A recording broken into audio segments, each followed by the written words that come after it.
Iron. It might be one of the most important nutrients that you need for your body. If you're deficient, it causes a whole host of symptoms. And in this video, I'm going to show you what to look for, how to correct it, how to test for it, and we're going to get started right now.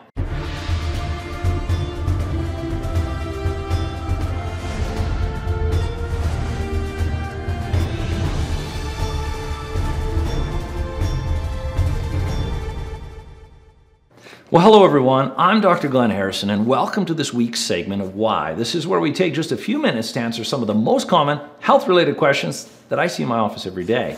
So a question that I get online, it's a commonly searched concern, problems with iron deficiency. Do I have iron deficiency? What are the symptoms of iron deficiency? Well, it's a big story. I've talked about anemias in the past, but I just want to talk about iron deficiency today so you can know if it is your problem. Maybe you've been diagnosed already, maybe you haven't been, maybe you struggle with it, or maybe you have some bizarre symptoms that you think is iron deficiency. So I hope this video will answer all those questions. So iron, I think it's one of the, I'm very confident, it's one of the most important nutrients in the body because oxygen is the most important nutrient in the body. And if you can't, and iron is responsible for absorbing oxygen, getting oxygen to your tissues. And if you don't have enough iron, you don't have enough oxygen. And if you don't have enough oxygen, your body can't heal. So it gets really out of hand. When people's iron get low, or I should say, when people's iron get low and then their oxygen gets low, they can't heal any wounds. It's very difficult to heal a wound. It's like if you have a cut on your toe and keep your sock on, that toe isn't going to heal very well.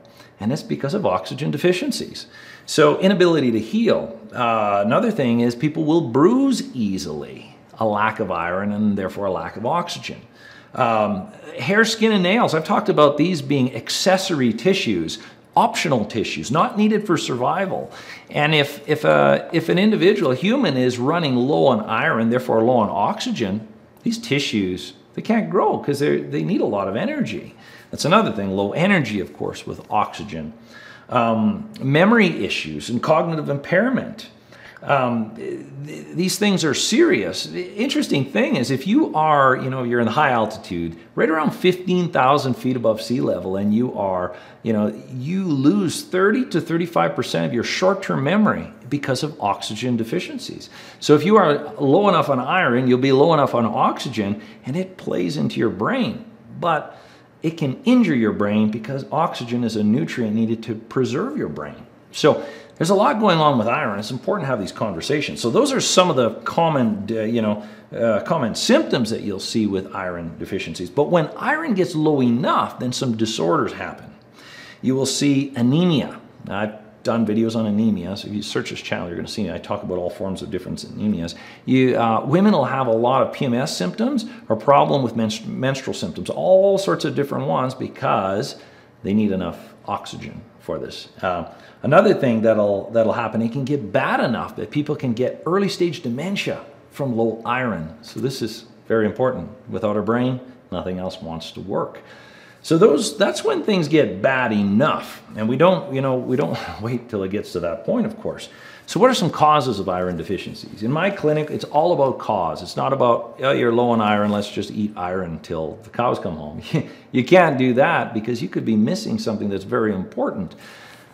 Supplements don't fix dysfunction. Supplements help to restore function, but it should be a stepping stone. So what are the causes? Well, one major cause is excess blood loss. Now, men can have it, GI bleeds and different things, gastrointestinal disorders. Women, of course, if cycles are too heavy, but any form of blood loss or excess, some entity consuming blood. Fibroids in women are a big thing too after a certain age, or again, heavy menstrual cycles within menstruating years. Those are scenarios of blood loss, but men can have blood loss as well. So that's one source of iron, loss of iron. Another one, big one in my clinic I see is a lack of absorption. So iron is hard to absorb. If we're not absorbing iron, naturally what happens is our iron levels start to come down.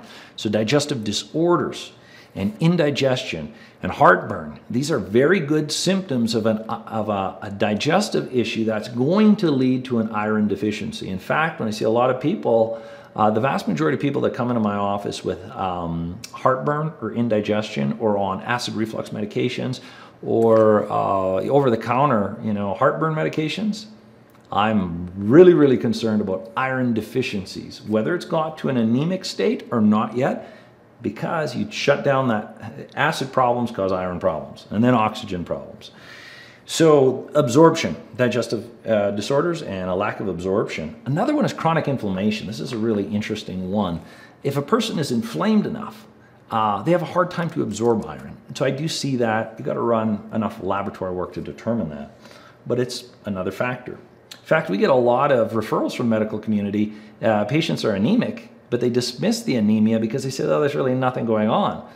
Well, they can't get their iron up. It's because they're chronically inflamed.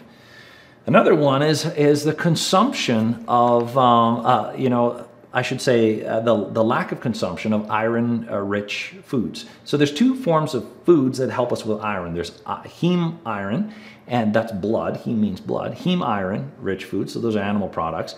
And then there's non-heme iron. That's more vegetarian iron sources, beans and different things like that, and certain nuts.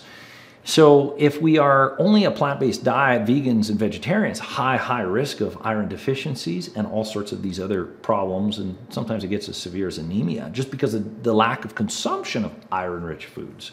So a lack of consumption of these foods is another source of iron deficiency.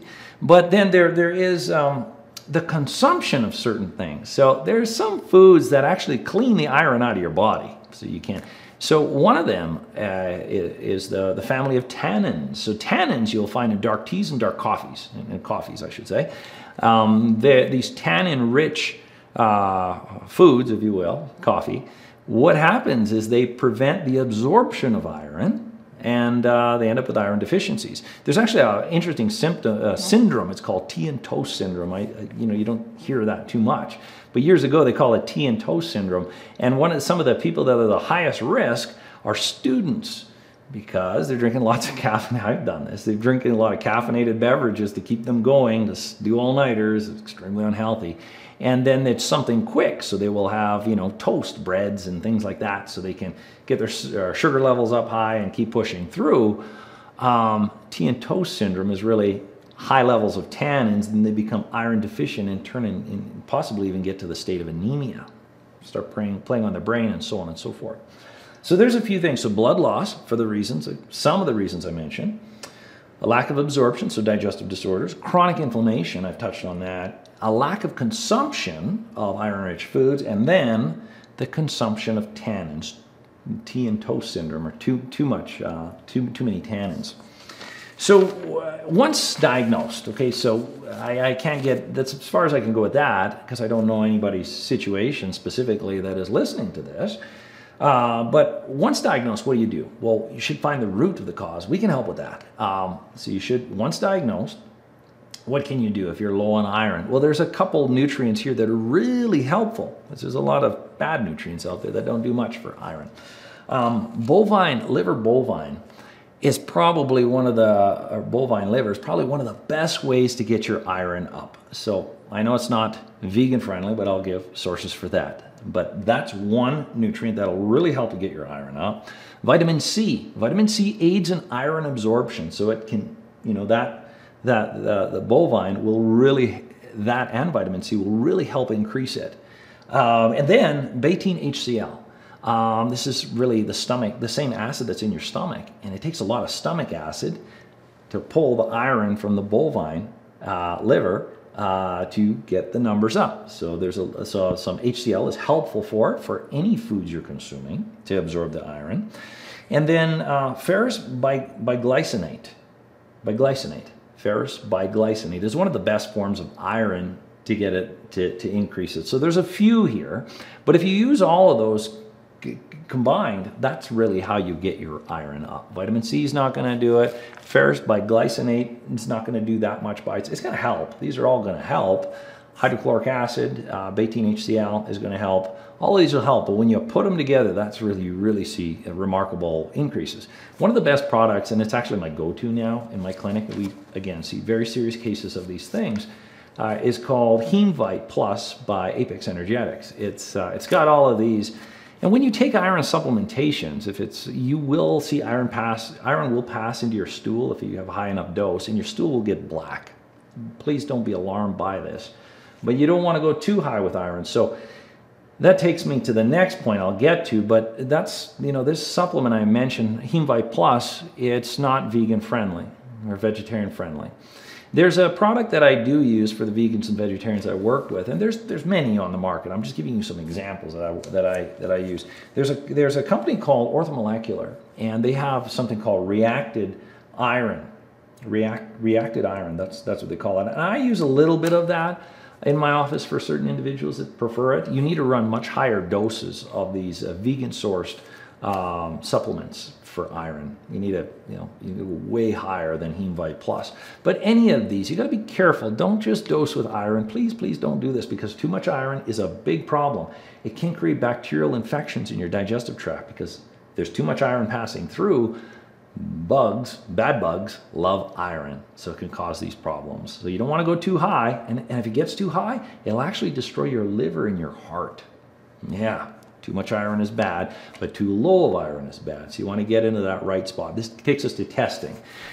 So what kind of tests? Well, not all tests are the same, naturally. Iron, there's about 5 tests that are ideal to know your iron status.